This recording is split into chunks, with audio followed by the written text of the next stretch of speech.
In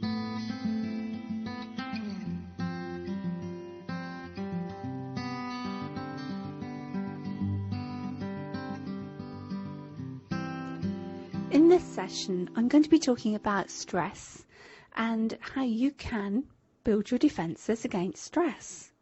And stress is endemic in everyday life today, and we all experience different things which causes stress.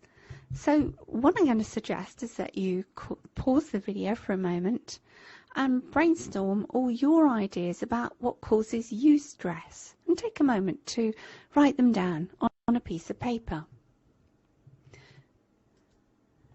These are the ideas that other people have come up with. They've had too many demands on their time. Money problems, problems with their relationships with children, with partners, with parents, sometimes being worried about health problems and their weight causes stress, and too many demands in a job.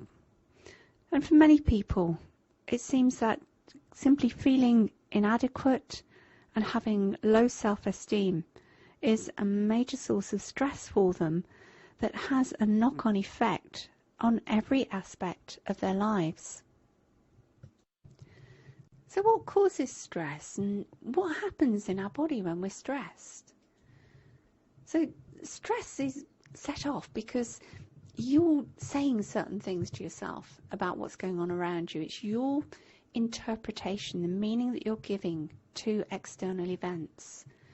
People get worried, they get anxious, they don't know how things are going to turn out. Maybe they're worried because it can be a simple thing such as being late for work or a meeting.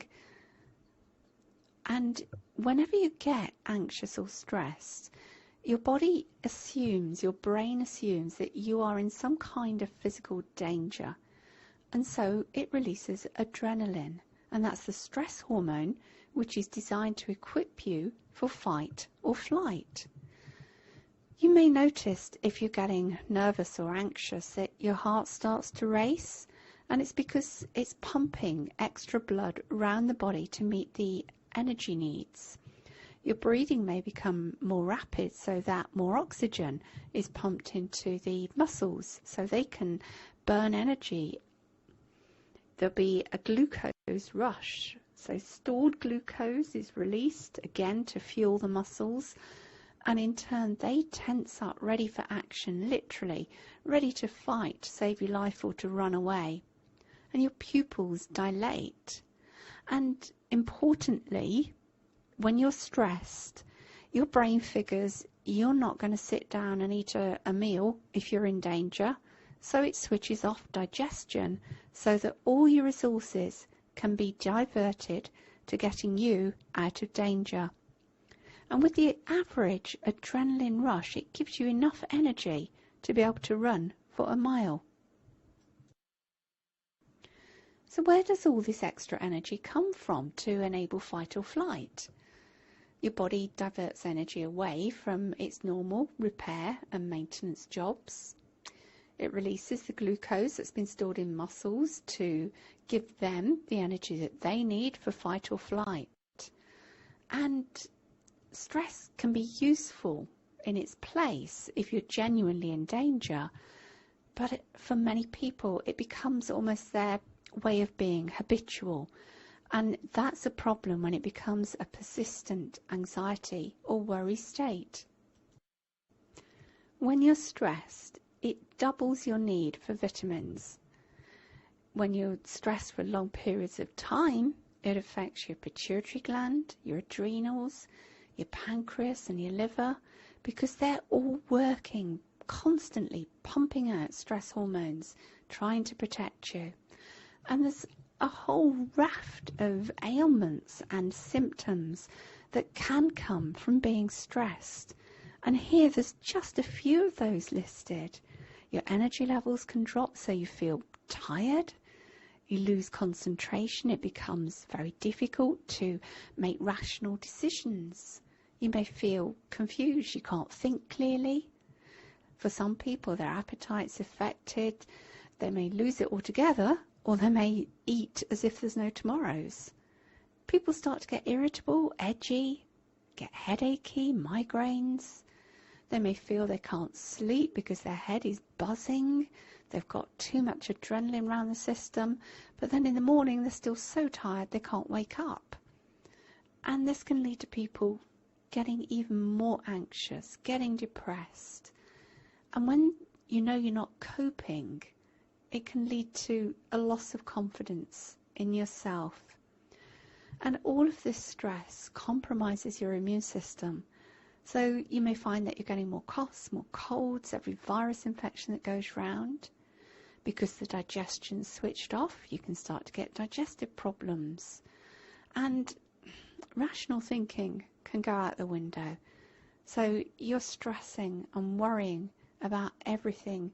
Even though your sensible head tells you you shouldn't be, you almost seem to be unable to stop it. So let's look at some solutions that will really help you to build your defences against stress. And first of all, diet, really important. Eating slow releasing carbs so that you get a steady sustained release of energy, because particularly we want to avoid those highs of sugar in the bloodstream. Making sure you're getting enough vitamins, enough minerals, and particularly those energy nutrients, the B vitamins, the vitamin C. And you can think about taking herbs such as ginseng. That is a really useful adrenal balancing herb. And chamomile is also really nice. It's calming. You can get that in tea. And the things that you want to avoid are the high GL foods. So those are the ones that cause the huge swings in your blood sugar levels. They really stress your body. They're calling upon it to produce insulin, and your body's going to find that when you're stressed, you've got more than enough to cope with without having to manage extremes of blood sugars. Important to avoid stimulants such as caffeine. Caffeine triggers the release of adrenaline in your system. So when you're stressed, you really don't need any more caffeine, any more adrenaline whizzing around your bloodstream. And important also to avoid depressants such as alcohol. And many people will turn to a glass of wine or a drink of beer to help them to unwind and relax in the evening. But you need to remember that alcohol is a depressant and it's messing up your brain chemistry, which is already struggling.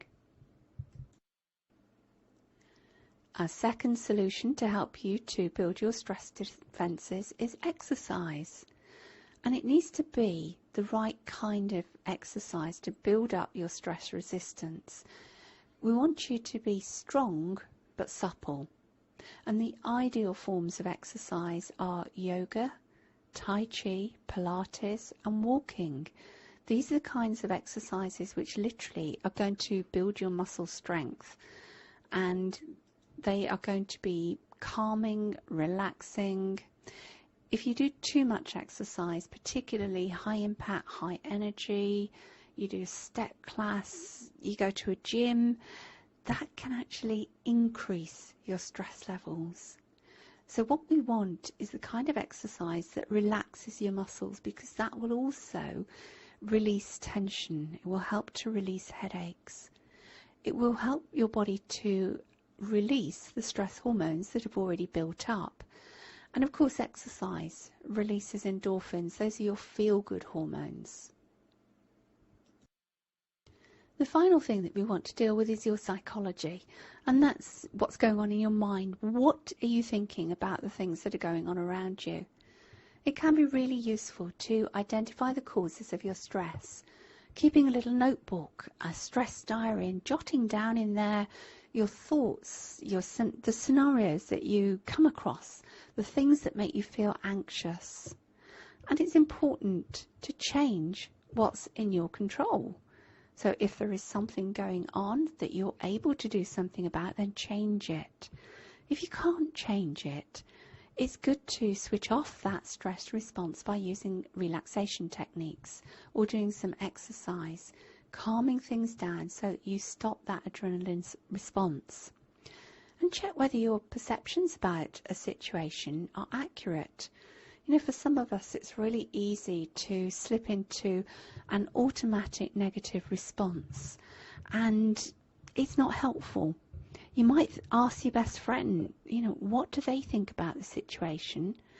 If there is somebody who's maybe said something or done something, you found it hurtful or stressful, get a reality check. Go and ask them. Say to them, look, when you said this, when you did that, I felt annoyed or anxious or upset, and I just wanted to check in with you what you really meant.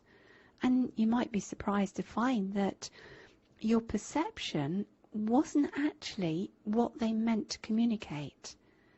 And give feedback promptly. If somebody's done something that really annoys you, go and tell them politely, calmly. Say to them, when you did this or that, I was annoyed because. It's so important that you don't store up the resentment, you don't store up the anger, because when you do, those emotions cause a huge change in your body's biochemistry and end up only hurting you and not the other person that you're angry with. So you can use relaxation techniques such as visualization, guided meditations. They're going to switch off the SNS, and that's the side of your nervous system that initiates the stress response. And of course, breathing. Breathe for 10. Breathe in for 5. So you breathe in for a count of 1, 2, 3, 4, 5, and then breathe out for 5. And just slowing down your breathing helps to calm things down, because our brains have learned very effectively over the years that when we're breathing slowly and deeply, everything's all right in our world. We're fine, and the stress response isn't needed, and it can be switched off. And think about the things that make you feel good. Maybe it's taking that time to go and have a walk, going to a yoga class, going and having a hot bath. But really make sure that you do at least one of the things that make you feel good every single day of your life. And remember, you deserve it. Manage your anger. If something is making you feel angry, if you feel immediately you can feel that anger bubbling up in you, pause and take some deep breaths. The breathing in for 5, the breathing out for 5. Remind yourself that whatever it is that's making you angry, you can handle the situation. And ask yourself, what is it that you want? What's the outcome that you want to have? And what's the easiest way for you to get it? And if you're finding that another person is the source of your anger, try doing a little bit of role reversal. Think about the situation from their perspective. Try listening to them just quietly, calmly. Check out with them exactly what's going on for them and what it is that they need. Remember to be assertive, so you're making your points clearly, you're making yourself heard, but don't be aggressive, don't shout, and just take things calmly, listen, and acknowledge yourself for managing your anger in a way that is much more productive and useful long term. So there's some key challenges for you. First of all, to assess the accuracy of your interpretation of a situation, and changing the way that you respond to a stressful situation is key to breaking that stress cycle, breaking the habit.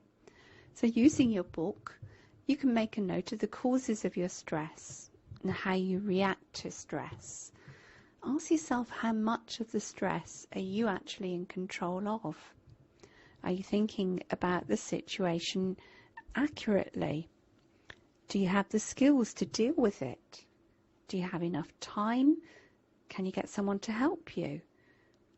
And are your standards unachievably high? And have you made a plan? You might ask yourself if your negative thoughts are accurate. Are they really true? What would a friend say about them? And replace